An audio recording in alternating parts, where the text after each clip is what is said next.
இரண்டாவது அத்தியாயத்தின் துவக்கத்தில் அர்ஜுனனுடைய மனம் மேலும் ஒரு பெரிய மாற்றத்தை அடைந்தது. சிஷ்யனாக அர்ஜுனன் மாறுகின்றான். ஒரு சிஷ்யனுடைய மனம் எப்படிப்பட்ட நிலையை அடைய வேண்டும் என்று பார்த்தோம். முதலில் குறையை தன்னிடம் இருப்பதாக உணர வேண்டும்.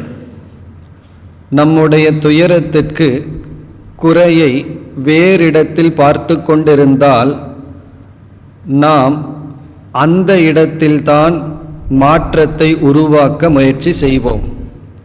நம்மிடத்தில் குறை என்று தெரிந்தால்தான் நம்மை நாம் மாற்ற முடியும். இப்பொழுது அர்ஜுனனுக்கு வந்த சோகத்திற்கு காரணம் வெளி சூழ்நிலை அல்ல, தன்னுடைய அறியாமை, தன்னிடத்தில் இருக்கின்ற மோகம், மயக்கம், மதிமயக்கம் என்பதை உணர்கின்றான். இரண்டாவது படியாக என்னிடத்தில் இருக்கின்ற குறையை நீக்கிக் கொள்ள எனக்கு வேறு வழி இல்லை, நான் சக்தியற்றவன், கதியற்றவன் என்றும் உணர வேண்டும். நம்முடைய மனதின் துணை கொண்டு எவ்வளவு கஷ்டங்கள் வந்தாலும் தீர்வு காணுகின்றோம். அந்த மனதிலேயே குறை வந்தால் என்ன செய்வது? மனதிலேயே இருள் வந்தால் எனக்கு தீர்வு காண வேறு மார்க்கம் இல்லை. அந்த நிலையில் அர்ஜுனன் உணர்கின்றான், என்னுடைய அறியாமையை நீக்க நான் அகதியாக இருக்கின்றேன். பிறகு மூன்றாவது மனமாற்றம், எங்கு சென்றால், எந்த மார்க்கத்துக்கு சென்றால் இந்த அறிவை அடைய முடியும் என்று உணர்தல். அதாவது எங்கு சென்றால் அறியாமையையும் மோகத்தையும் நீக்க முடியும் என்று உணர்தல், உபாயத்தை அறிதல். நான்காவது, அறிந்தவுடன் அந்த உபாயத்தில் நம்மை ஒப்படைத்தல். இந்த இடத்திலிருந்து அறிவு நமக்கு கிடைக்கும் என்றால் அந்த இடத்தில் நம்மை ஒப்படைத்தல். அதைத்தான் சரணாகதி என்று பார்த்தோம். நம்மை அங்கு கொடுத்து விடுதல்.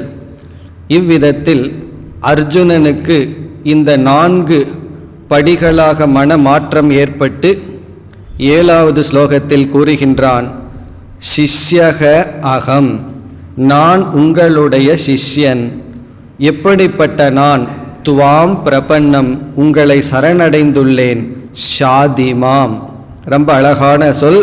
ஷாதிமாம் என்றால் என்னை காப்பாற்றுங்கள், எனக்கு உதவி செய்யுங்கள், எனக்கு உபதேசம் செய்யுங்கள். இதுவரை நாம் நேற்று பார்த்தோம். இனி அடுத்த ஸ்லோகத்தில் மேலும் அர்ஜுனனுடைய மனதை அவன் வர்ணிக்கின்றான். அர்ஜுனன் என்ன கூறுகின்றான்? எனக்கு இப்பொழுது வந்திருக்கின்ற சோகம் இருக்கின்றதல்லவா, அந்த சோகத்தை எதனாலும் நீக்க முடியாது என்று நான் உணர்கின்றேன். இந்த சோகத்தை நீக்கிறதுக்கு என்னுடைய அறிவுக்கு உட்பட்டு வேற எந்த மார்க்கமும் இல்லை. அதை கூறும் பொழுது, இந்த சோகத்தை நான் இந்த உலகத்தையே வென்றாலும் அல்லது தேவர்களையெல்லாம் வெற்றி கொண்டாலும் பகைவரற்ற ராஜ்யத்தை நான் அடைந்தாலும் எதை அடைந்தாலும் அவைகள் என்னுடைய இந்த சோகத்தை நீக்கும் என்று எனக்கு தெரியவில்லை. அவைகளுக்கு அந்த சக்தி இல்லை என்று கூறுகின்றான். அதாவது என்னுடைய அறிவின் துணை கொண்டு நான் பார்க்கின்றேன். இப்பொழுது எனக்கு வந்த இந்த துயரத்தை நீக்க எதற்குமே சக்தி இல்லை என்று உணர்கின்றான். இதுதான் முக்கியமான மனநிலை. அதாவது நமக்கு ஒரு கஷ்டம் வந்துள்ளது, இந்த கஷ்டத்தை பொருளாலோ அல்லது மற்ற மனிதர்களாலோ நீக்க முடியும் என்றால் முழுமையான சரணாகதி வராது. இப்பொழுது எனக்கு உங்களை தவிர, உங்களிடமிருந்து கிடைக்கின்ற உபதேசத்தை தவிர வேறு மார்க்கத்தை நான் முழுமையாக பார்க்கவில்லை. அதாவது வேறு எதுவுமே, நான் பெற்ற சக்தி, வெற்றிகள், பொருள் எதுவுமே என்னை நீக்காது என்று தெளிவாக உணர்கின்றேன் என்று தெளிவுபடுத்துகின்றான். இப்போ நம்ம மனதில் எத்தனையோ ஆசைகள் இருக்கின்றன. ஆனால் எதை நோக்கி நாம் செயல்படுவோம்? மனசுக்குள்ள எத்தனை ஆசை இருந்தாலும் எந்த ஆசை தீவிரமாக இருக்கின்றதோ, அதிகமாக இருக்கின்றதோ, அந்த ஆசையை பூர்த்தி செய்யத்தான் செயல்படுவோம். இப்போ நாம் ஒரு செயல்படுவதுங்கிறது ஆசையினால் செயல்படுகின்றோம். நாம் ஏன் சும்மா அமர்ந்து கொண்டிருக்க முடியவில்லை? உள்ளே ஆசை இருக்கின்றது.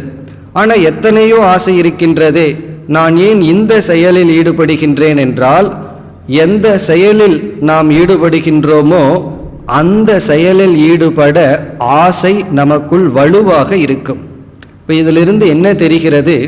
நமக்குள் எத்தனையோ ஆசை இருந்தாலும் எந்த ஆசை முழுமை பெற்றுள்ளதோ, தீவிர தன்மையை அடைந்துள்ளதோ, வலு அடைந்துள்ளதோ, அந்த ஆசைதான் செயலில் நம்மை தூண்டும்.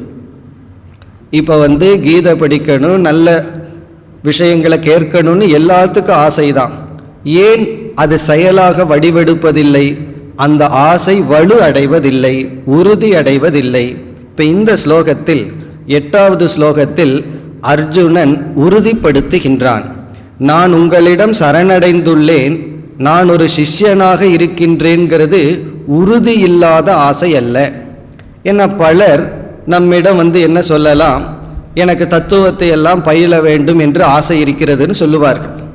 நம்ம அதை ரொம்ப சீரியஸாக எடுத்துட்டு உபதேசத்தை ஆரம்பித்தால் இப்போ வேண்டாம் என்று சொல்வார்கள். ஒருவர் அப்படித்தான் கூறினார், நான் தத்துவமெல்லாம் படிக்க ரொம்ப விருப்பமாக இருக்குன்னார். பிறகு அவருக்கு சரி இதை படியுங்கள், இந்த நேரத்தில் வகுப்பு நடக்குது வாருங்கள்னு சொன்னால் எனக்கு இப்போ நேரம் இல்லைன்னு சொன்னார். இதிலிருந்து என்ன தெரிகிறது? ஆசை இருக்கின்றது, அதை செயல்படுத்தும் அளவு தீவிர நிலையை அடையவில்லை. இப்போ இங்கு அர்ஜுனன் அவ்விதம் கூறுகின்றான். இல்லைன்னா பகவான் என்ன நினைக்கலாம், நீயும் ரொம்ப கேஷுவலாக சொல்லலாம், நான் உங்களை சரணடைகின்றேன், நீங்கள் எனக்கு உபதேசியுங்கள் என்று அர்ஜுனனுடைய விருப்பம் மேலோட்டமாக இருக்கலாம் என்று பகவான் நினைத்துவிடக் கூடாது என்பதற்காக இந்த 8வது ஸ்லோகத்தில் நம்ம பார்க்கிறோம், பகைவனில்லாத செழிப்பான ராஜ்யத்தை அடைந்தாலும், உலகை நான் வென்றாலும், எதை அடைந்தாலும், நீங்கள் எதை எனக்கு கொடுத்தாலும் அது இந்த சோகத்தை நீக்காது, அதை நான் நன்கு உணர்கின்றேன் என்று கூறுகின்றான். இதிலிருந்து அர்ஜுனன் என்ன சொல்ல விரும்புகின்றான்? உங்களுடைய உபதேசத்தை தவிர எனக்கு வேறு கதி இல்லை என்ற நிலையை அடைகின்றான். இதுதான் சிஷ்யன் அடைய வேண்டிய இறுதி மனநிலை. குருவும் இந்த மனநிலையை அடையட்டும் என்று காத்து கொண்டு இருக்க வேண்டும்.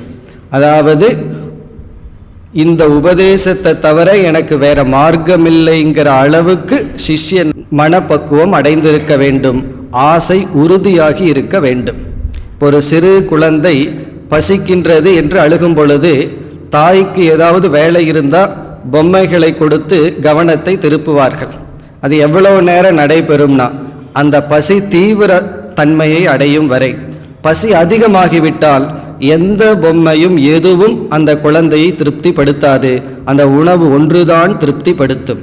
அப்படி நமக்குள் இருக்கின்ற ஞான வேர்க்கை, அறிவை அடைய வேண்டும் என்கின்ற ஆசை அந்த உச்ச கட்டத்தை அடைய வேண்டும். அந்த நிலையை அடைவதுதான் 8வது ஸ்லோகத்திலிருந்து நமக்கு கிடைக்கின்றது. இவ்விதம் அர்ஜுனன் தன்னுடைய மனநிலையை முழுமையாக பகவானிடம் கூறியதற்கு பிறகு இனி என்ன நடக்கின்றது என்று சஞ்சயன் வர்ணிக்கின்றான் அடுத்த 2 ஸ்லோகங்களில். 9, 10 இந்த 2 ஸ்லோகங்களில் இப்பொழுது சஞ்சயன் என்ன நடந்தது என்று வர்ணிக்கின்றான். இப்போ இந்த 2வது அத்தியாயத்தில் முதல் பகுதியில் அர்ஜுனனுடைய மனமாற்றம், அர்ஜுனன் சிஷ்யனாக மாறுதல் என்று பார்த்தோம். அதில் 8வது ஸ்லோகத்துடன் அர்ஜுனனுடைய பேச்சு முடிவடைகின்றது. பிறகு அடுத்த 2 ஸ்லோகங்களில் சஞ்சயன் கூறுகின்றான். என்ன கூறுகின்றான்? இவ்விதம் அர்ஜுனன் பகவானிடம் கூறி, அதாவது தன்னுடைய மனநிலையை கூறி, சிஷ்யனாக மாறி நான் யுத்தம் செய்ய முடியாத நிலையில் இருக்கின்றேன் என்று அமைதியை அடைந்தான். அர்ஜுனன் இப்பொழுது அமைதியை அடைந்து விட்டான். இந்த நிலையில் கிருஷ்ண பகவான் துயரத்துடன் கூடியிருக்கின்ற அர்ஜுனனுக்கு உபதேசத்தை துவங்குகின்றார். என்று சஞ்சயன் கூறுகின்றான். 10வது ஸ்லோகத்தில் பகவான் கிருஷ்ணர் துயரப்பட்டு கொண்டிருக்கின்ற அர்ஜுனனுக்கு உபதேசத்தை துவங்குகின்றார். இங்கு ஒரு சொல் இருக்கின்றது. கிருஷ்ணர் உபதேசத்தை துவங்கும் பொழுது பிரகசன்னிவ என்ற ஒரு சொல் இருக்கின்றது. பிரகசன்னிவ என்றால் புன்முறுவல் பூத்தது போல் அவர் ஒரு மகிழ்ச்சியுடன் ஒரு சிரிப்புடன் உபதேசத்தை துவங்குகின்றார். அர்ஜுனனோ அழுதுட்டு இருக்கான். அழுதுட்டு இருக்கிற அர்ஜுனனை பார்த்து ஒரு புன்முறுவல் செய்வதுடன் ஒரு மகிழ்ச்சியுடன் ஒரு சிரிப்புடன் உபதேசத்தை துவங்குகின்றார். அதற்கு விளக்காசிரியர்கள் பகவானுடைய ஒரு சிறிய சிரிப்புக்கு பெரிய விளக்கங்கள் எழுதுகின்றார். என்ன விளக்கம் என்றால், பகவான் காத்துட்டு இருந்தாராம் இப்படி ஒரு அறிவை ஒருவன் கேட்க வேண்டும் என்று. பிறகு அர்ஜுனனுக்கு மலை போல் தெரிகின்றது துயரம். இந்த ஞானம் என்று ஒன்று வந்துவிட்டால் அவன் எவ்வளவு பெரிய துயரத்தில் இருந்தானோ அதற்கு முழுமையாக எதிராக ஆனந்தத்தில் மிதக்கப் போகின்றான் என்று நினைக்கும் பொழுது அவருக்கு சிரிப்பு தான் வந்ததாம். அதாவது மன மகிழ்ச்சியுடன் அவர் உபதேசத்தை ஆரம்பிக்கின்றார். இப்போ இந்த 10வது ஸ்லோகம் வரை ஒரு தலைப்பு நம்ம பார்த்தோம்.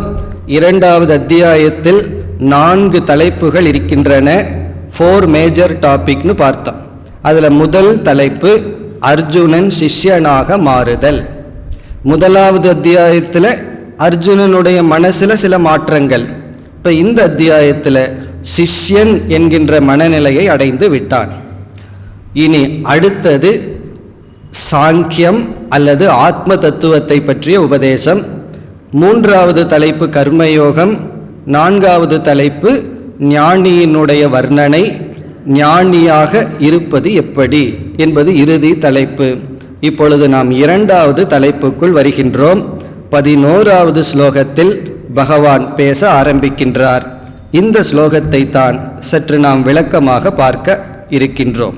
இப்போ ஸ்ரீ பகவானு வாச்ச, பகவான் இப்பொழுது பேசுகின்றார். என்ன பேசுகின்றார்? 11வது ஸ்லோகத்தை நாம் விளக்கமாக பார்ப்போம்.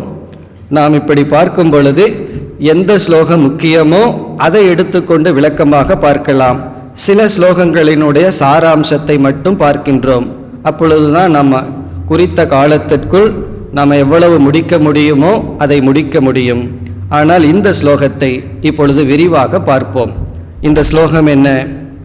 அசோச்சியான் அன்வசோச்சக துவம் பிரக்ஞாவாதாம்ஸ்ச பாஷசே கதாசு நகதாசும்ஸ்ச நானு சோச்சந்தி பண்டிதாக. இதுதான் பகவானுடைய முதல் ஸ்லோகம். முதல் பேசுகின்ற ஸ்லோகம் அல்ல, முதல் உபதேசம் செய்கின்ற ஸ்லோகம். தான் குருவாக இருந்து உபதேசிக்கின்ற முதல் ஸ்லோகம் இதுதான். அதனால தான் சங்கரர் பகவத்கீதைக்கு விளக்கமே இந்த ஸ்லோகத்திலிருந்து தான் ஆரம்பிக்கின்றார். இதற்கு முன்னாடி இருக்கின்ற பகுதிக்கு ஒரே வரியில முடித்து விடுகின்றார். அர்ஜுனனுடைய சோகத்தை, அர்ஜுனனுடைய மோகத்தை இதற்கு முன் இருந்த பகுதிகள் விளக்குகின்றன என்று கூறிவிட்டு இந்த ஸ்லோகத்திலிருந்து தான் விளக்கத்தை எடுத்துக் கொள்கின்றார். இப்போ இந்த ஸ்லோகம் இருக்கின்றதே, அதாவது 11வது ஸ்லோகம், இதுதான் கீதையினுடைய மூல ஸ்லோகம். இங்குதான் உபதேசம் ஆரம்பிக்கின்றது. இப்போ கீதையினுடைய உபதேசம் இங்கு ஆரம்பித்து பிறகு முடிவுரை 18வது அத்தியாயத்தில் 66வது ஸ்லோகத்தில் முடிவுரை வருகின்றது. இந்த முகவுரை ஸ்லோகம் முடிவுரை ஸ்லோகத்தை பார்த்தால் முகவுரை துயரப்பட வேண்டியதில்லை என்று ஆரம்பிக்கின்றார். முடிவுரையை பார்த்தா மா சுச்சக என்று முடிக்கின்றார். ஆகவே துயரப்படாதே. இப்போ முழு கீதையினுடைய சாரம் துயரத்தை நீக்குதல், மனதில் இருக்கின்ற கஷ்டத்தை எடுத்தல். இதுதான் கீதையினுடைய பலன். இது ஆரம்பம். பிறகு 18வது அத்தியாயத்தில் முடிவுரை. ரெண்டும் பார்த்தோம்னா துக்கத்திலிருந்து விடுதலை என்ற விதத்தில் அமைந்துள்ளது. இப்போ இந்த ஸ்லோகத்தில் என்ன சாராம்சம் இருக்கின்றது? இப்போ இந்த ஒரு ஸ்லோகம் ஒரு அணுகுண்டு போல் இருக்கு. உள்ள போனோம்னா போய்கொண்டே இருக்கலாம். அவ்வளவு ஒரு பெரிய கருத்தை பகவான் வைத்துள்ளார். இப்போ இதில் என்ன சொல்லி உள்ளார் என்றால், ஞானத்தினால் அறிவினால் நாம் துயரத்தை நீக்க வேண்டும். இப்ப ஞானம் என்பது சாதனம், துயரத்தை நீக்குதல் என்பது சாத்தியம், லட்சியம். நம்ம மனதில் இருக்கின்ற பழுவை நீக்குதல் என்பது லட்சியம் அல்லது குறிக்கோள். அதற்கு சாதனை ஞானம். இப்ப ஞானத்தினால் துக்க நிவர்த்தி, இதுதான் கீதையினுடைய சாரம். கீதையினுடைய சாரம் மட்டுமல்ல, உபனிஷத்துக்களினுடைய சாரம், அனைத்தினுடைய சாரம். இப்ப சாத்திய சாதனம் இங்கு சொல்லப்பட்டுள்ளது. இங்கு சாதனம்ங்கிறது ஞானம், சாத்தியம்ங்கிறது துயரத்திலிருந்து விடுதலை. துயரத்திலிருந்து விடுதலைங்கிறது கொஞ்சம் நெகட்டிவா சொல்றோம். பாசிட்டிவா சொல்லணும் அப்படின்னா சுகத்தை அடைதல், மன நிறைவை அடைதல், மனதை நிறைவுபடுத்துதல் அல்லது மனக்குறையிலிருந்து விடுதலை அடைதல். இங்க துயரம்னு சொன்னா உடலுக்கு வர்ற வலியை சொல்லவில்லை, மனதிற்கு வருகின்ற வலி, மன துயரம், மனப்பழு, அதை நீக்கி அமைதியை அடைதல் அல்லது மன நிறைவை அடைதல். இதுதான் லட்சியம், சாதனம், ஞானம். இப்பொழுது இந்த ஸ்லோகத்தினுடைய பொருளை பார்ப்போம். பிறகு இதில் இருக்கின்ற சில சொற்களினுடைய விளக்கத்தை பார்த்து எப்படி சாதன சாத்தியம் இங்கு சொல்லப்படுகிறது, ஞானம் சாதனைங்கிறது எப்படி, துயரம் எப்படி நீங்கும், எது துயரம் என்ற விளக்கத்தை எல்லாம் இப்பொழுது நாம் பார்க்கலாம். இப்ப ஸ்லோகத்தினுடைய பொருள் எப்படி ஆரம்பிக்கின்றார்? அசோச்சியான் அன்வசோச்சக துவம். துவம் என்றால் நீ, ஹே அர்ஜுனா நீ துயரப்படுகின்றாய். அன்வசோச்சகனா நீ துயரப்படுகின்றாய். எதை குறித்து துயரப்படுகின்றாய்? அசோச்சியான். அசோச்சியான் என்றால் துயரப்பட வேண்டிய அவசியம் இல்லாத விஷயத்தில் துயரப்படுகின்றாய். துயரப்பட வேண்டிய நிலை இல்லாத இடத்தில், அதாவது துயரத்திற்கு யோக்கியதை இல்லாத இடத்தில் நீ துயரப்படுகின்றாய். துயரப்பட வேண்டாத இடத்தில் நீ துயரப்படுகின்றாய். அதாவது பகவான் என்ன சொல்றார்? துயரத்திற்கு உண்மையான காரணமே கிடையாது அப்படின்னு சொல்றார். துயரப்பட வேண்டாத இடத்தில் நீ துயரப்படுகின்றாய். என்ன, நீ இப்ப துயரத்தில் இருக்கின்றாய், நீயே சொல்லி இருக்க, உன்னுடைய உடல், முகம் எல்லாம் உன்னுடைய துயரத்தை காட்டுகின்றது. நீ துயரப்படுகின்றாய். எதை குறித்து என்றால், எதை குறித்து நீ துயரப்படுறையோ அது துயரத்திற்கான சரியான காரணம் அல்ல. துயரத்திற்கான காரணம் இல்லாத இடத்தில் நீ துயரப்படுகின்றாய். பிறகு என்ன சொல்கின்றார்? பிரக்ஞாவாதாஞ்ச பாஷசே. அதே சமயத்தில் நீ ஞானியைப் போல் பேசுகின்றாய். பிரக்ஞாவாதான் அப்படின்னா ஞானியைப் போல, பாஷசேனா நீ பேசுகின்றாய். இப்ப முதலாவது அத்தியாயத்தில் அவன் ஒரு பெரிய தர்மசாஸ்திரத்தை பற்றி பேசினான். நம்ம யுத்தம் ஏன் செய்யக்கூடாது, யுத்தம் செய்தா பாவம்தான் வரும் என்றெல்லாம் அவன் பேசினான். அதனால பகவான் சொல்றார், நீ ஞானியை போல் பேசுகின்றாய். அதனுடைய அர்த்தம் என்ன? நீ ஞானியை போல பேசுகின்றாய்ன்னு என்ன அர்த்தம்?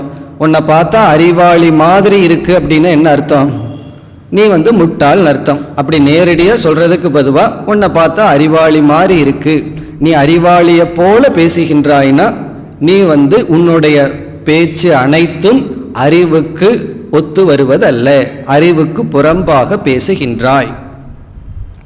பிறகு நான் துயரப்படக்கூடாத இடத்துல துயரப்படுறேன், துயரத்திற்கு தகுதி இல்லாத இடத்துல துயரப்படுறேன் அப்படின்னு நீங்கள் சொல்கிறீர்கள் அர்ஜுனன் நினைக்கலாம்.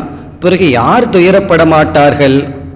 இரண்டாவது வரியில் கூறுகின்றார், கதாசு நகதாசூம்ச்ச நானு சோச்சந்தி பண்டிதாகா. இப்ப கடைசி சொல்ல எடுத்துக்குவோம், பண்டிதாகா, பண்டிதர்கள். இங்கு பண்டிதர்கள்னு சொன்னா ஞானிகள் என்று பொருள். நம்ம உலக வழக்கில் பண்டிதர்கள்னா விதவிதமான அறிவை அடைந்தவர்கள் நினைச்சிட்டு இருக்கோம், அதுவும் ஒரு பொருள் தான். ஆனா இந்த இடத்தில் பண்டிதர்கள் என்றால் ஞானிகள் அப்படின்னு அர்த்தம். இப்ப சங்கரர் பண்டா என்றால் ஞானம்னு பொருள் சொல்றார். இந்த வார்த்தையை நம்ம தான் ரொம்ப கொச்சப்படுத்தி இருக்கோம். பண்டாரம்னு சொன்னா ஏதோ ஒரு மாதிரி நினைச்சிட்டு இருக்கோம். ஆனா பண்டா அப்படிங்கிற சொல்லுக்கு ஆத்ம ஞானம்னு அர்த்தம். மெய்ப்பொருளை பற்றிய அறிவு. பண்டிதாகா என்றால் ஞானிகள், ஞானிகள்னா ஆத்ம ஞானிகள். ந அனுசோச்சந்தி துயரப்படுவதில்லை, ஞானிகள் துயரப்படுவதில்லை. எதை குறித்து அவர்கள் துயரப்படுவதில்லை? அதை இரண்டாவது வரியில முதல் பகுதியில் கூறுகின்றார். கதாசூன் அகதாசூம்ச. அசு அப்படின்னா பிராணன் அர்த்தம். கதாசூன் அப்படின்னா பிராணன் யாரிடமிருந்து சென்று விட்டதோ, அதாவது இறந்தவர்களை குறித்து. அகதாசூன் அப்படின்னா யாரிடம் இன்னும் பிராணன் செல்லவில்லையோ அப்படின்னு என்ன அர்த்தம்? இன்னும் உயிருடன் இருக்கிறார்களோ. அப்ப பகவான் என்ன சொல்றார்?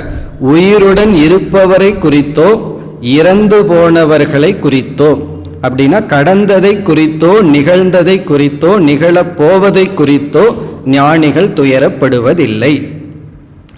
எதை குறித்து ஞானிகள் துயரப்பட மாட்டார்கள், அதுதான் இரண்டாவது வரையில பகவான் சொல்றார். இப்ப ஞானிகள் எதை குறித்தும், இறந்தவர்களை குறித்தோ இனிமேல் இறக்கப் போபவர்களை குறித்தோ ஞானிகள் துயரப்பட மாட்டார்கள்.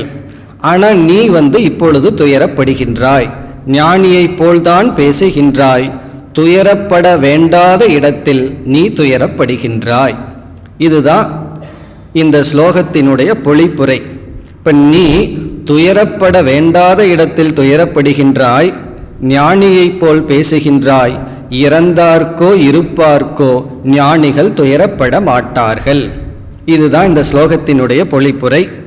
இனி இதுல என்ன விஷயம் அடங்கி இருக்கின்றது என்ற ஆராய்ச்சிக்கு செல்வோம். மேலோட்டமா பார்த்தா இதுல என்ன இருக்குங்கிற மாதிரி நமக்கு தெரியும்.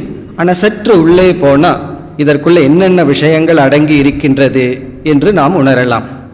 இதுல ஒவ்வொரு பகுதியா எடுத்துக்கொண்டு விசாரத்தை மேற்கொள்ளலாம். இப்ப முதல் நாம் எடுத்துக்கொள்கின்ற சொல், முதல் சொல்லுதான் அசோச்சியான். இப்ப சோச்சியகங்கிற வார்த்தைக்கு துயரப்பட யோக்கியமானது அப்படின்னு அர்த்தம். இதை குறித்து துயரப்படலாம், துயரப்படுறதுக்கான காரணம் உண்டு. சோச்சியக அப்படின்னா துக்கத்திற்கு யோக்கியதையானது அப்படின்னு அர்த்தம். அசோச்சியகனா இது துக்கத்திற்கு யோக்கியதையானது அல்ல, துக்கத்திற்கு தகுதியானது அல்ல. இப்ப நம்ம துயரப்படுறோம் அப்படின்னா ஒருவர் நம்மிடம் கேட்கிறார், நீங்க ஏன் வருத்தமா இருக்கீங்கன்னு சொல்லி. நம்ம சொல்றோம் வீட்டில் இருக்கின்ற ஒரு உறவினர் இறந்து விட்டார்னு சொல்றோம். உடனே அவர் ஒத்துக்குவார், ஆமா உங்களுடைய துயரத்திற்கு காரணம் இருக்கு அப்படின்ட்டு போயிடுவார். ஒரு கால் 30 வயசான ஒருத்தர் சொல்றார், நீங்க ஏன் துயரப்படுறீங்கன்னு கேட்ட கேள்விக்கு, குழந்தைக்கு பலூன் எடுத்து கொடுத்துட்டு இருக்கும்போது உடஞ்சிடுது, அதனால அழுதுட்டு இருக்கிறேன்னு சொன்னார்னு வச்சுக்குவோமே. அப்ப அவர் என்ன சொல்லுவார்? இந்த பலூன் உடைஞ்சதுனால துயரப்படுறது குழந்தைக்கு யோக்கியதையானது, ஆனா உங்களுக்கு யோக்கியதையானது அல்லன்னு சொல்லுவார். அப்படி இந்த உலகம் என்ன நினைச்சிட்டு இருக்கு? சில துயரத்திற்கு காரணம் இருக்கு, வேலிடேட் பண்ணுது, ஆமா இந்த துயரம் சரியானதுதான். சில துயரம்தான் யோக்கியதை அல்ல, இந்த விஷயத்துல நீங்க துயரப்படக்கூடாது, அது அனாவசியம் அப்படின்னு சொல்வார்கள். ஆனா பகவான் இங்க என்ன சொல்றார்? இந்த உலகத்துல எந்த விஷயமுமே துயரத்திற்கு சரியான காரணம் அல்லன்னு சொல்றார். அதான் வேதாந்தம், பிலாசபி இங்கதான் துவங்குகின்றது. வேர் சைக்காலஜி எண்ட்ஸ் தேர் பிலாசபி பிகின்ஸ்னு சொல்லுவார்கள். அதாவது சைக்காலஜி முடிகிற இடத்துல தான் தத்துவம் துவங்குகின்றது. அது எப்படின்னு சொன்னா, இப்ப இதே உதாரணத்தை எடுத்துக்குவோம். ஒரு குழந்தை பலூன் உடைஞ்சிடுதுன்னு சொல்லி ஓன்னு அழுதுட்டு இருக்கு. இப்ப அந்த குழந்தைய அழைச்சிட்டு போய் ஒரு மனோதத்துவ நிபுணரிடம் இந்த குழந்தை பலூன் உடைஞ்சிடுதுன்னு அழுகுதுன்னு சொன்னா அவர் யாருக்கு ட்ரீட்மெண்ட் கொடுத்து அனுப்புவார் தெரியுமோ? அந்த குழந்தைக்கு ட்ரீட்மெண்ட் கொடுக்க மாட்டார். அவர் சொல்லுவார், ஆமா அந்த குழந்தை அழுகும், குழந்தை பலூனை உண்மைன்னு நினைச்சிட்டு இருக்கு, அது இயற்கை. இப்ப சைக்காட்ரிஸ்ட்னால அந்த குழந்தைக்கு ட்ரீட்மெண்ட் கொடுக்க முடியாது. ஏன்னா அந்த சைக்காட்ரிஸ்ட் முடிவு பண்ணியிருக்கார், இந்த குழந்தைக்கு இருக்கின்ற துயரம் வேலிட், அது துயரம்தான், அதை நீக்கிறதுக்கு எங்கிட்ட மருந்து இல்லைன்னு சொல்லிடுவார். ஆனா அதை துயரம் நினைச்சிட்டு நீங்க வந்திருக்கீங்களே, உங்களை வேணா ட்ரீட் பண்ணலான்னு சொல்லுவார். இப்ப இதே குழந்தை, அதாவது 2 வயசு குழந்தை இருக்கு, குழந்தை மிக நெருங்கிய தாயோ தந்தையோ உறவினர்களோ இறந்து விட்டார்கள். அந்த குழந்தை சிரிச்சிட்டு இருக்குன்னு வச்சுக்குவோமே, உடனே நம்ம சைக்காட்ரிஸ்ட்டை கூட்டு போகிறோம். இந்த குழந்தையினுடைய முக்கியமான உறவினர்கள் இறந்து விட்டார்கள், இது சிரிச்சிட்டு விளையாடிட்டு இருக்குன்னு சொன்னால் அவர் என்ன சொல்லுவார்? ஆமாம், இது குழந்தைக்கு தெரியாது, அழுகாது, சிரிச்சிட்டு தான் இருக்குன்னு சொல்லுவார்.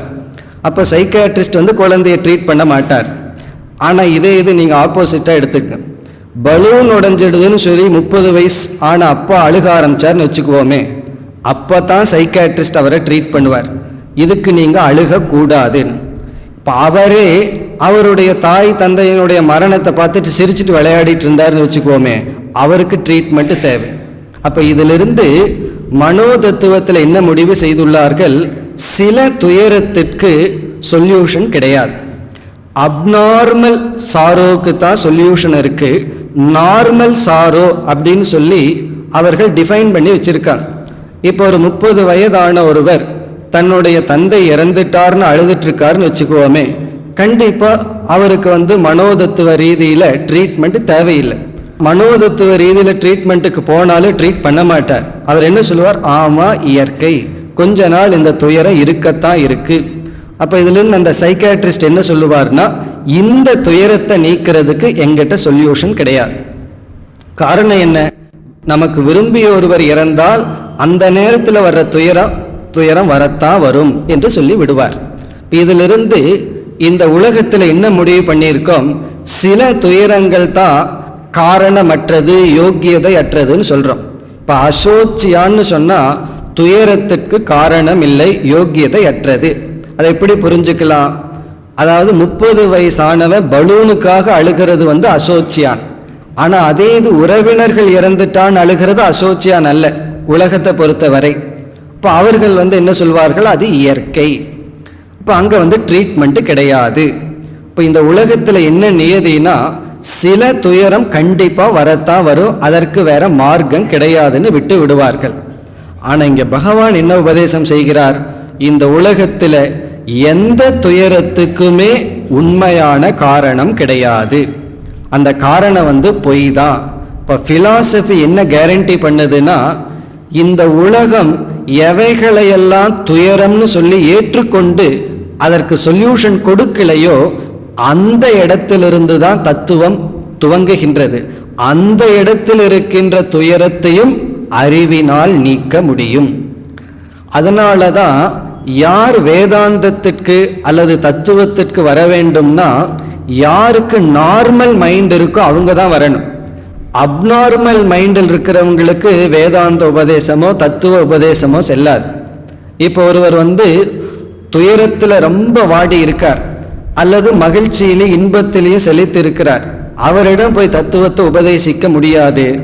சாதாரண மனநிலையில் இருக்கிறவங்க வந்தாதான் இந்த உலகத்தில் சில துயரமெல்லாம் நீக்க முடியாது, அது எல்லோருக்கும் பொதுன்னு சொல்ற இடத்துல தத்துவம் முயன்று அனைத்து துயரத்தையும் நீக்க முடியும் என்று சொல்கின்றது. அதனாலதான் அப்நார்மல் மைண்ட் உடையவங்களுக்கு தத்துவம் கிடையாது. ஆனா உலகத்தில் என்ன நினைக்கிறார்கள்? ஒருவர் பகவத்கீதை படிக்க போனா என்ன சொல்வார்கள் தெரியுமோ? நீ இவ்வளவு நாளா நல்லாத்தான் இருந்த, என்னாச்சுன்னு கேட்பார்கள். காரணம் என்ன? நீ நார்மலா இருக்கிற வரைக்கும் படிக்க கூடாது, படிக்க போறவங்க எல்லாம் அப்நார்மலா இருக்கணும் என்று நினைக்கின்றார்கள். ஆனா உண்மை அதுவல்ல. அப்நார்மலா இருக்கிறவங்க அப்நார்மலா தான் இருக்கணும், அவங்க சைக்காட்ரிஸ்ட் தான் போகணும். நார்மலா இருக்கிறவங்க தான் தத்துவத்திற்கு வர வேண்டும். ஒருவர் பலூன் உடைஞ்சதுன்னு அழுதுட்டு இருக்காருன்னு வச்சுக்குவோமே, அவரை கீத கிளாஸுக்கு கூட்டிட்டு வரக்கூடாது, அவரை சைக்காட்ரிஸ்ட் தான் கூட்டு போகணும். அவர்களுக்கு இந்த உபதேசம் அல்ல, சாதாரண மனநிலையில் இருப்பவர்களுக்கு தான் இந்த உபதேசம். அதனால தத்துவம் எங்க துவங்குகின்றதுன்னா, யாருக்கு ஜெனரல் காமன் மெச்சூரிட்டி இருக்கோ, சாதாரண மனநிலையில் இருக்கின்றார்களோ அவர்களுக்கு தான் இந்த உபதேசம். இப்ப இந்த என்ன சூழ்நிலையில் இருக்கின்றோம்? அர்ஜுனன், பீஷ்மர், துரோணர் இவர்களை கொல்ல வேண்டும்ங்கிற நிலையில் இருக்கான். அதாவது தர்ம யுத்தம் பண்ண வேண்டிய நிலை. இப்ப பீஷ்மர், துரோணர் இவர்களுடைய மரணம் நிகழப் போகின்றது. இப்ப பகவான் என்ன சொல்றார்? அந்த பீஷ்மர், துரோணர் போன்ற மரணமும் கூட துயரத்திற்கு காரணம் அல்ல. அப்படின்னா துக்க யோக்கியம், சோக யோக்கியம் அர்த்தம். நம்ம சொல்லுவோம், ஒருவர் வருத்தப்பட்டு இருந்தா நம்ம போய் அட்வைஸ் பண்ணும்போது அவரோட பிஸ்னஸில் லாஸ் ஆயிடுன்னு வருத்தப்படுறார், அல்லது பெயர் பாதிக்கப்பட்டு விட்டது, அல்லது ஒரு உறவை இழந்து விட்டார். அப்போ போய் நாம் அவரிடம் இதற்கெல்லாம் துயரப்படாதீங்கன்னு சொன்னால் ஒரு கோபம்தான் வரும். இதற்கு எப்படி துயரப்படாமல் இருக்க முடியும்? இது துயரத்திற்கான சரியான காரணம், வேலிட் ரீசன் சொல்லுவார். ஆனால் பகவான் எப்படி ஆரம்பிக்கின்றார்? இந்த உலகத்தில் துயரத்திற்கான உண்மையான காரணம் கிடையாது. பிறகு காரணமாக நமக்கு தெரியுது, அதை காரணமாக வச்சு துயரப்பட்டு இருக்கோம்னா அதுக்கு வேற ஏதோ காரணம்னு சொல்றார். அதை நீக்கிட்டீன்னா எதுவுமே துயரத்திற்கான காரணம் இல்லை. எத்தனை கோடி இன்பம் வைத்தாய் இறைவான் பாடுறார். காரணம் என்னன்னா, இந்த உலகம் துயரத்திற்கான காரணம் அல்ல, இது மகிழ்ச்சிக்கான காரணம், அல்லது ஆனந்தத்துக்கான காரணம், அல்லது ஈஸ்வரன். இந்த உலகமே ஈஸ்வரன் ஆயிட்ட யார் எது துயரத்திற்கான காரணமாக முடியும்? இதுதான் முதல் உபதேசம். அசோச்சியான்னா எதுவுமே துயரத்திற்கான காரணம் இல்லை. அதை நம்ம இனிமேல் பார்க்க போகின்றோம். இனி அடுத்த பகுதி கடைசி இடத்துக்கு வர்றோம். நீ ஞானிய போல பேசுகின்றாய்னு பகவான் அர்ஜுனனிடம் சொல்லி, இறந்தார்க்கோ இருப்பார்க்கோ ஞானிகள் துயரப்படுவதில்லை. இப்ப நம்ம கடைசி பகுதிக்கு வர்றோம். பண்டிதாக ந அனுசோச்சந்தி, இந்த ஸ்லோகத்தினுடைய லாஸ்ட் போர்ஷன். பண்டிதர்கள் ஞானிகள் துயரப்படுவதில்லை. இப்ப இந்த வாக்கியத்தை எடுத்துட்டு தான் இப்பொழுது நாம் விசாரத்தில் ஈடுபட போகின்றோம். பண்டிதர்கள் துயரப்படுவதில்லை, அதாவது ஞானிகள் துயரப்பட மாட்டார்கள். இப்ப இந்த வாக்கியத்தை எடுத்துட்டு நம்ம என்ன கண்டுபிடிக்க போறோம்? எது சாதனம், எது சாத்தியம்ங்கிற ஞானத்தை அடைய போறோம். நம்ம வாழ்க்கையில் அடைய வேண்டியது என்ன, அதற்கு என்ன சாதனைங்கிறது இந்த வாக்கியத்தில் இருக்கு. நம்ம கணக்கில் ஒரு சமன்பாடு, ஈக்குவேஷன் இருக்கிறது போல இந்த வாக்கியத்தை எடுத்துக்குவோம். ஈக்குவேஷன்னா லெஃப்ட் சைடு ஒன்று இருக்கு, ரைட் சைடு ஒன்று இருக்கு. அப்படி ஞானிகள்ங்கிறத லெஃப்ட் சைடு எடுத்துக்குவோம், துயரப்பட மாட்டார்கள்ங்கிறத ரைட் சைடு எடுத்துக்குவோம். இது ஒரு ஈக்குவேஷன் மாதிரி இந்த வாக்கியத்தை எடுத்துக்குவோம். இப்ப ஞானிகள் துயரப்பட மாட்டார்கள், ஞானிகள் துயருறுவதில்லை. இந்த வாக்கியத்தை கேட்டு இப்போ அடுத்த ஒரு கேள்வியை கேட்டா நம்ம என்ன பதில் சொல்லுவோம்? அந்த கேள்வியானது ஞானிகள் துயரப்படுவதில்லை, அப்படி என்றால் யார் துயரப்படுவார்கள்? அதுக்கு என்ன நம்ம பதில் சொல்லி ஆவோம்? ஞானிகள் துயரப்படுவதில்லை. இந்த வாக்கியத்தில் ஒரு கொஸ்டின் கேட்கிறோம், அப்படி என்றால் யார் துயரப்படுவார்கள்? அதுக்கு என்ன பதில் சொல்லுவோம்? அஞ்ஞானிகள் துயரப்படுவார்கள். அதுதான பதில்.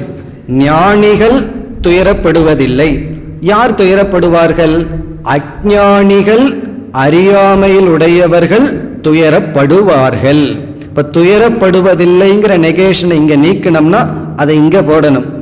அஞ்ஞானிகள் துயரப்படுவார்கள். இனி அடுத்த கேள்வி. இப்ப நமக்கு ரெண்டாவது ஈக்குவேஷன் வந்தது. ஃபர்ஸ்ட் ஞானிகள் துயரப்படுவதில்லை, அதை நம்ம வேற விதத்தில் படிச்சோம்னா அஞ்ஞானிகள் துயரப்படுவார்கள்.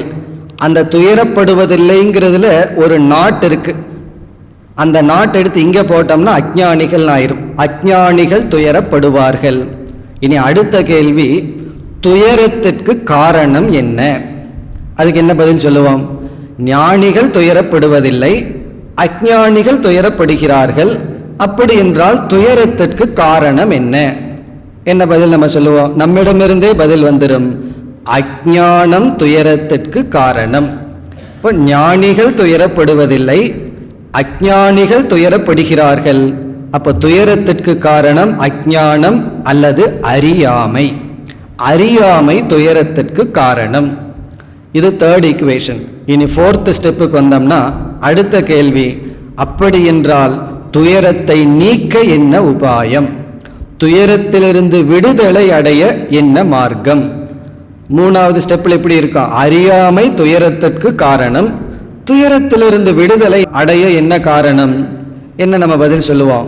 ஞானம் துயரத்திலிருந்து விடுதலை அடைய காரணம். இப்ப இந்த பகவான் சொன்ன முதல் வாக்கியத்தை படிப்படியா எடுத்துட்டு வந்தோம்னா, ஞானிகள் துயரப்படுவதில்லை, அதை வேற விதத்துல திருப்பி போட்டோம்னா அறியாமையில் இருப்பவர்கள் துயரப்படுகிறார்கள். அப்படி என்றால் அறியாமை துயரத்திற்கு காரணம், அப்படி என்றால் ஞானம் துயரத்திலிருந்து விடுதலை அடைய காரணம். இவ்வளவு கருத்து நமக்கு கிடைக்கின்றது. இப்ப இந்த ஈக்குவேஷன்ல கடைசியா என்ன வந்திருக்கோம்? ஞானம்ங்கிறது சாதனம், துயரத்திலிருந்து விடுதலை அடைதல்ங்கிறது சாத்தியம், லட்சியம். இதை நம்ம ப்ரூஃப் பண்ணி ஆகணும். ஈக்குவேஷன் சொல்றது ஈஸி, அதை நம்ம நிரூபித்தல காட்டணும். இப்ப அதை நிரூபிக்க முயற்சி செய்கின்றோம். எதை நிரூபிக்க போறோம்?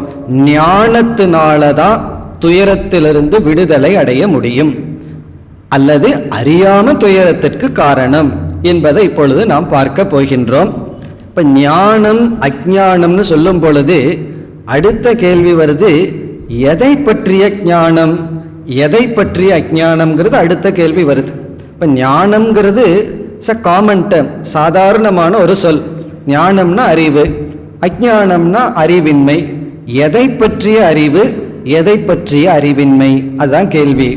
அப்போ இங்க பகவான் பதில் சொல்கின்றார், ஆத்ம ஞானம். ஏன்னா பண்டிதாகங்கிற சொல்லுல பண்டாங்கிற சொல்லுக்கு ஆத்மான்னு அர்த்தம், ஆத்ம ஞானம் அர்த்தம். பண்டிதாகனா ஆத்ம ஞானத்தை உடையவர்கள் அர்த்தம். அப்போ ஆத்ம ஞானத்தினால், ஆத்ம ஞானம்னா தன்னை பற்றிய உண்மையான அறிவினால் ஒருவன் துயரத்திலிருந்து விடுதலை அடைகின்றான். இனி நம்ம இதை புரிஞ்சுக்கிறது கஷ்டம். இது ஐன்ஸ்டீன் தியரி மாதிரி இருக்கு, E=mc² மாதிரி இருக்கு. எப்படின்னா, என்னுடைய அறியாமைக்கும் நான் அனுபவிக்கிற துயரத்துக்கு என்ன சம்பந்தம், அந்த சம்பந்தம் நமக்கு தெரிவதில்லை. ஈக்குவேஷன்லயே ரெண்டையும் சமப்படுத்தும் பொழுது, சமம்னு ஈக்குவேஷன் சொல்லுது, அது எப்படி சமம்ங்கிறது ஒரு பெரிய சேலஞ்சா இருக்கு. அதை புரிஞ்சுக்கும் பொழுதுதான் அந்த ஈக்குவேஷன் நமக்கு விளங்குகின்றது. அந்த சமன்பாடை சமப்படுத்தி புரிஞ்சுக்கிறதுல தான் திறமையே இருக்கின்றது. இப்ப நம்ம எப்படி எதை புரிஞ்சுக்கணும்? என்னை பற்றிய அறியாமைக்கும் நான் அனுபவிக்கிற துயரத்திற்கும் என்ன சம்பந்தம் இருக்கு? என்னை பத்தி தெரிஞ்சிட்டா என்னுடைய துயரம் எல்லாம் போய்விடுமா? இதைத்தான் நம்ம புரிஞ்சுக்கணும். இதுதான் மூல கருத்து. எப்படின்னா, இப்ப ஒருவர் என்னை நிந்திக்கின்றார், என்னை திட்டுறார், அதனால நான் துயரப்படுறேன். அல்லது என்னிடத்துல பணம் எல்லாம் நஷ்டமாகி விட்டது, எங்கேயோ ஒரு இடத்துக்கு போறோம், பணம் எல்லாம் ஒருவர் திருடிட்டு போயிட்டார். இப்ப நான் துயரப்படுறதுக்கு காரணம் என்னுடைய பொருளினுடைய இழப்பு. அதற்கும் ஆத்ம ஞானத்துக்கு என்ன சம்பந்தம் இருக்கு? அல்லது உடல்ல நோய் வருது, அதனால நான் துயரப்படுறேன். அவமானம் வருகின்றது, என்னை சிவர் அவமானப்படுத்துகின்றார்கள், இதனால எனக்கு துயரம். நான் விரும்பிய ஒருவரிடம் இருந்து பிரிய நேரிடுகிறது, இதனால துயரம். இப்படி எத்தனையோ காரணத்தினால துயரம் அடைஞ்சிட்டு இருக்கோம். இதற்கும் என்ன நான் தெரிஞ்சுக்காததுனால துயரப்படுறேன் அப்படிங்கிறதுக்கு எப்படி சம்பந்தப்படுத்துவது? நம்ம இந்த இடத்துல இருக்கிறதையே உதாரணமா எடுத்துட்டு போவோம். இப்ப அர்ஜுனனுடைய துயரத்திற்கு காரணம் என்ன? அர்ஜுனனுடைய மனசுல தான் ஏன் துயரப்படுகின்றேன்னு நினைச்சு பார்த்தா அதுக்கு அவன் எதை காரணமா சொல்லுவான்? பீஷ்மர் துரோணர் இவர்களுடைய மரணம். இப்ப பீஷ்மர் துரோணருடைய மரண நிமித்தமா அவனுடைய மனசுல கஷ்டம் வந்திருக்கு, சோகம் வந்திருக்கு. இங்க பகவான் என்ன சொல்றார்? உன்னுடைய சோகத்துக்கு காரணம் உன்னை நீ உணராததனால். அர்ஜுனனால எப்படி புரிந்து கொள்ள முடியும்? இப்ப நாம் எப்படி புரிஞ்சுக்கணும்னா, கனெக்ஷனை புரியணும். என்னுடைய அறியாமைக்கும் இந்த சோகத்திற்கு என்ன காரணம், அதை நம்ம படிப்படியாக பார்க்க போகின்றோம். இப்ப முதல் படி என்னவென்றால், நமக்கு எத்தனையோ சூழ்நிலைகள் வருகின்றது. இப்ப நம்ம இந்தையே உதாரணமா வச்சுக்குவோம், பீஷ்மர் துரோணர் மரணத்தையே உதாரணமா வச்சுக்குவோம். அதை உதாரணமா வச்சுட்டு நம்ம வாழ்க்கையில வர்ற சங்கடங்களை கனெக்ட் பண்ணிக்கணும். அப்பதான் அது நமக்கு ரெலவெண்ட். ஏன்னா நமக்கு இப்ப பீஷ்மர் துரோணர் சாக போறாங்கன்னு நினைச்சு வருத்தப்பட போறதில்லை. நம்முடைய வருத்தத்துக்கு எத்தனையோ காரணங்கள்.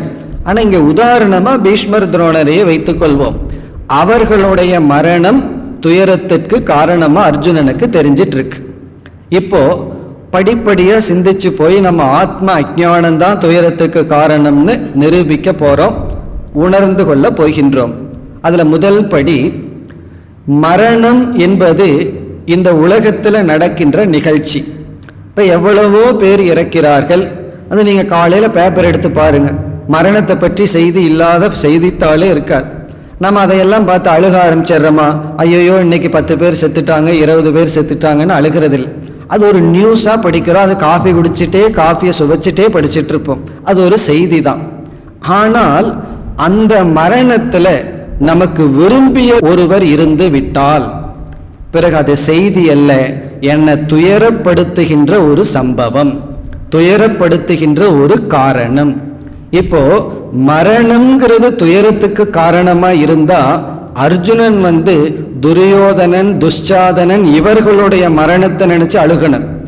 ஆனா அர்ஜுனன் அவர்களுடைய மரணத்தை நினைச்சு சந்தோஷம் என்ன படலாம், அவன் அழுக மாட்டான். இப்ப பீஷ்மர் துரோணருடைய மரணத்தை மட்டும் நினைச்சு இவன் வருத்தப்படுகின்றான்னு சொன்னா மரணம்ங்கிற காரணத்தினால யாரும் துயரப்படவில்லை. பிறகு என்ன, பீஷ்மர் துரோணருடைய மரணத்தினால அது மரணம் காரணம் அல்ல, அர்ஜுனனுக்கு மட்டும் காரணமாகின்றது. ஏன் என்றால் இப்ப நம்ம என்ன கருத்துக்கு வரலாம், வெளியில மரணம்ங்கிற சூழ்நிலையாக இருந்தாலும் அர்ஜுனனுக்கு அவர்கள் மேல் இருக்கின்ற வெறுப்பு தான் அந்த சூழ்நிலையை துயரத்திற்கு காரணமாக மாற்றி விடுகிறது. இப்ப வெளியே ஒரு பொருள் இருக்கு, அந்த பொருள் அழிவதனால் நான் துயரப்படுறேன்னு சொல்றது ரொம்ப கிராஸ் லெவல். ஏன்னா எத்தனையோ பொருள் அழிஞ்சிட்டு இருக்கு. ஆனா எந்த பொருள் மீது எனக்கு பற்று இருக்கின்றதோ அந்த பொருள் அழியும் பொழுதுதான் நான் துயரப்படுகின்றேன். சில பொருளை நான் வேண்டான்னு ஒதுக்குகின்றேன், அது என்னிடத்துல வரும் பொழுது துயரப்படுகின்றேன். நான் விரும்புகின்ற பொருள் போகும் பொழுது துயரம், நான் விரும்பாத பொருள் வரும் பொழுது துயரம். அதாவது நோயை யாரும் விரும்புவதில்லை, அந்த நோய் வரும் பொழுது துயரம். பிறகு சில பொருள்களை நம்ம விரும்புகிறோம், அது நம்மை விட்டு போகும் பொழுது துயரம்.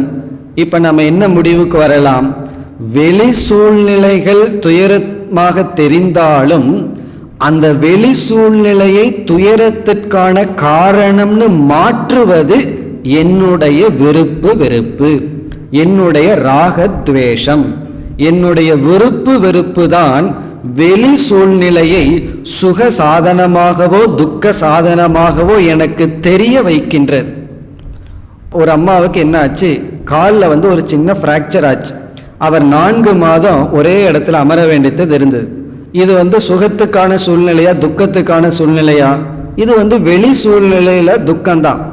ஆனா அவர்கள் என்ன சொன்னார்கள் தெரியுமோ, இந்த 4 மாசம் எனக்கு கிடைச்ச பெரிய கிஃப்ட் அப்படின்னு சொன்னார்கள். இந்த நோய்க்காக பகவானுக்கு நான் எத்தனையோ நன்றி சொல்றேன்னு சொன்னார்கள். காரணம், பல வருஷம் வேதாந்தம் படிச்சுட்டு பிஸியா வீட்டில் இருக்கிற எல்லா பொறுப்பையும் நானே தலையில எடுத்துட்டு இருந்தேன். இப்ப பகவானாக ஒரு சந்தர்ப்பத்தை கொடுத்து பேசாம இருக்க வச்சார். இப்பதான் எல்லா படிப்பை படிச்சு நான் எழுதின நோட்ஸ் எல்லாம் திருப்பி பார்த்து மனதில் ஒரு பெரிய மாற்றம் ஏற்பட்டு நான் ரொம்ப சந்தோஷமா வாழ்க்கையில் இருந்த நாள் இந்த 4 மாசம் சொன்னார்கள். ஏன்னா இதுவரைக்கும் கால் இருந்தது, சக்கரத்தை காலில் கட்டிட்டு வாழ்க்கையில ஓடிட்டே இருந்தேன். இப்பதான் சிந்திச்சு தியானம் பண்றதுக்கு கிடைச்ச சந்தர்ப்பம் சொன்னார்கள்.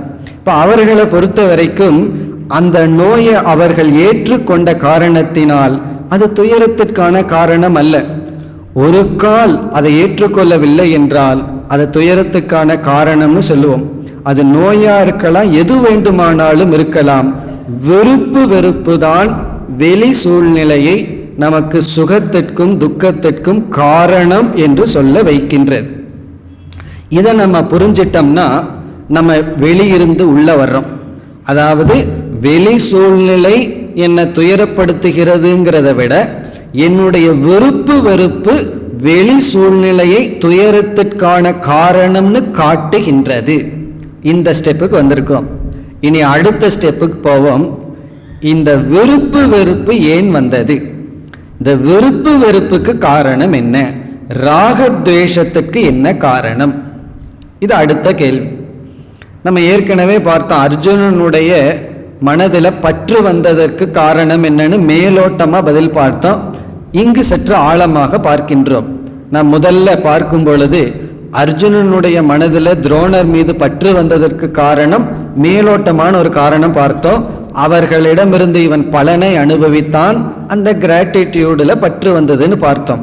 இப்ப சற்று ஆழமாக போய் பார்த்தால் என்னுடைய வெறுப்புக்கு காரணம் இந்த உடல் மீதும் நம்முடைய மனம் மீதும் நமக்கு இருக்கின்ற நான் எனது என்கின்ற அபிமானம்.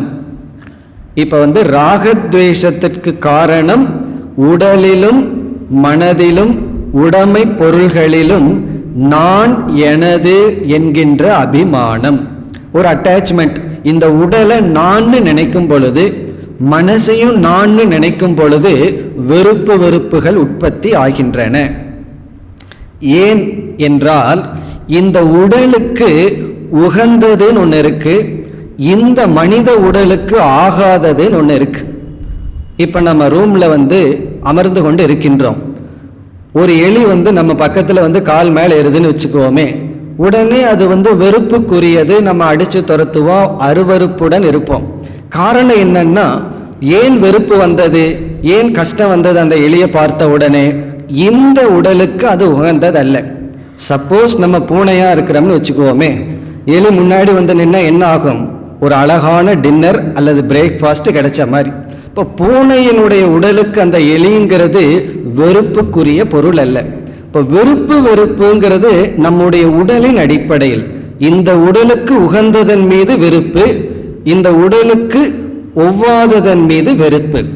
இப்ப வெறுப்பு வெறுப்புக்கு மூலம் என்னன்னா, இந்த உடல் மீது நான் வச்சிருக்கின்ற ஒரு அபிமானம். பிறகு எதையெல்லாம் என்னுடையதுன்னு நான் நினைக்கின்றேனோ, சில சமயம் உடலையே என்னுடையதுன்னு நினைப்பேன், அல்லது சில சமயம் சில உடைமை பொருள்களை என்னுடையதுன்னு நினைப்பேன். இப்ப என்னுடையதுன்னு நினைக்கும் பொழுது, என்னுடையதுன்னு நினைக்கப்பட்ட பொருளுக்கு ஒரு பாதிப்பு வரும் பொழுது அது எனக்கு வருகின்ற பாதிப்பு. அது என்ன அட்டாக் பண்ணுது? அது காரணம் அதில் இருக்கிற மமகாரம், என்னுடையதுங்கிற புத்தி. பிறகு இந்த உடல் நான்கிற ஒரு எண்ணம். இப்ப நான் ஒரு டிசிஷன் எடுக்கிறேன், ஒரு முடிவு எடுக்கிறேன், ஒருவர் அதை ஏற்றுக்கொள்ளவில்லை. அது நீங்க எடுக்கிறது தப்பு, இப்படி செய்ய வேண்டாம்னு சொல்கிறார்கள். இது வீட்டில் அன்றாட நடக்கிற விஷயம். ஒரு புக்கை எடுத்து வேற ஷெல்ஃபில் எடுத்து வச்சா நீங்க இங்க வைக்க கூடாதுன்னு சொல்கிறார்கள். உடனே நான் ஹர்ட் ஆகிறேன். காரணம் என்ன? என்னுடைய புத்தியில வந்த டிசிஷனை நீ ஏற்றுக்கொள்ளவில்லை. இப்ப என்னுடைய மனசிலிருந்து வந்த முடிவை நீ ஏற்றுக்கொள்ளவில்லை. இப்ப என்னுடைய மனம் அங்க பற்று. இவ்விதம் இந்த உடல் மீதும் நம்முடைய மனம் மீதும் நான் எனதுங்கிற பற்று இருப்பதனால் இந்த உலகத்தையே பிரிச்சிடறோம். இந்த உடலுக்கு உகந்ததெல்லாம் நல்லது, உடலுக்கு ஒவ்வாததெல்லாம் தீயதுன்னு பிரிச்சு பெரிய ராகத்வேஷமானது உருவாகி விடுகின்றது. இப்ப நமக்கு எந்த படிக்கு வந்திருக்கோம்? முதல்ல வெளி சூழ்நிலை, பீஷ்மர் துரோணருடைய மரணம் துயரமா தெரியுது. பிறகு சற்று சிந்திச்சு பார்த்தா பீஷ்மர் துரோணர் மேல இருக்கிற பற்றுனாலதான் அவர்கள் மரணம் துயரம். ஒரு கால் அவர்கள் மீது பற்று வரவில்லை என்றால், பீஷ்மர் துரோணருக்கு பதிலாக துஷ்சாதன நின்னான்னு வச்சுக்கோமே, அது துயரத்திற்கான காரணம் அல்ல. அப்ப துயரத்திற்கான காரணம் ராகத்வேஷம், விருப்பு வெறுப்புன்னு வந்தோம். இந்த விருப்பு வெறுப்பு எப்படி உற்பத்தி ஆகிறது? அதனுடைய மூலம் என்ன? அதற்கு நம்ம பதில் பார்த்தோம். உடல் மீதும் மனம் மீதும் நமக்கு இருக்கின்ற நான் எனது என்கின்ற எண்ணம். இதை நம்ம வேற ஏங்கிள்லையும் நிரூபிக்கலாம். ஆழ்ந்த உறக்கத்துல போகும் பொழுது இந்த உடல் மீதும் மனசு மீதுமே பற்ற விட்டுட்டோம். அந்த நான்கிற பிடிப்ப உறக்க நிலையில நமக்கு கிடையாது. அதனாலதான் தூங்கும் பொழுது எல்லோருமே ஞானியா சந்தோஷமா தூங்குகிறார்கள். யாரு மீதும் வெறுப்பு கிடையாது, யார் மீதும் விருப்பு கிடையாது. நமக்கு ஏன் அளவிட முடியாத மகிழ்ச்சி கிடைக்கிறது தெரியுமோ?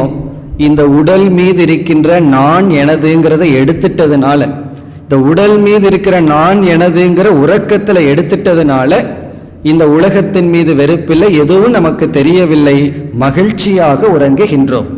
இப்ப இந்த உறக்கத்தை உதாரணமா வச்சுட்டு எழுந்தவுடன் என்ன வருதுன்னா, உடனே இந்த ஐடென்டிபிகேஷன் வருது, நான்கிற அபிமானம் வருது. உடனே இவன் எனக்கு வேண்டித்தவன் வேண்டாத்தவன் வந்துடுது. நம்ம உறங்கிக் கொண்டிருக்கின்றோம், யாரோ சத்தம் போடுகிறார்கள், உடனே விழிச்சுக்கிறோம். அந்த சத்தம் போட்டவர்கள் நமக்கு பிரியமானவர்களா இருந்தா சரின்ட்டு படுத்துறோம், பிரியம் இல்லாதவர்களா இருந்தா உடனே கோபம் வருது. காரணம் என்ன? இந்த உடல் மீது அபிமானம் வந்தவுடன் பிறகு ராகத்வேஷம், பிறகு மற்றவர்கள் மீது விருப்பு வெறுப்பு துயரம் இதெல்லாம் வருகிறது. இனி அடுத்த கேள்வி, நான் ஏன் அபிமானத்தை வைக்கின்றேன்? இந்த அபிமானத்திற்கு என்ன காரணம்? இந்த உடல் மீதும் மனம் மீதும் நான்கிற புத்தி வர காரணம் என்ன? அது அடுத்த கேள்வி. இப்ப எவ்வளவு தூரம் வந்திருக்கோம்?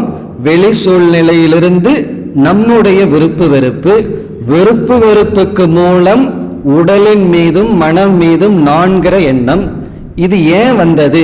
நான் ஏன் உடலின் மீதும் மனம் மீதுங்கிற நான்கிற புத்தியை வைத்தேன்? அதற்கு காரணம் இப்ப கடைசி படிக்கு வந்துள்ளோம்.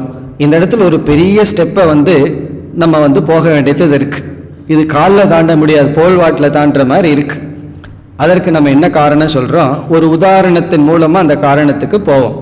நம்ம மாலை நேரத்தில் நடந்து போயிட்டு இருக்கோம், ஒரு கயிறு கிடைக்கின்றது, திடீர்னு நமக்கு அது பாம்பா தெரியுது. உடனே நம்ம பயம் கொள்கின்றோம்.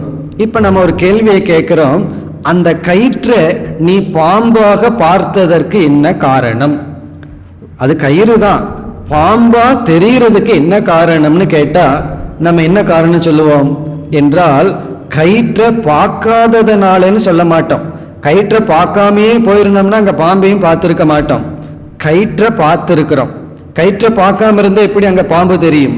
ஆனா கயிற்றை சரியாக பார்க்கவில்லை, முழுமையாக பார்க்கவில்லை, சாமான்யமா பார்த்திருக்கோம், அறகுறையாக பார்த்திருக்கோம். இதுல இருந்து என்ன தெரிகிறதுனா, கயிற்றை பற்றிய முழுமையான அறிவின்மை, அஞ்ஞானம் கயிற்றுக்கு அல்லாத ஒன்றை பார்க்க காரணமாக மாறிவிட்டது.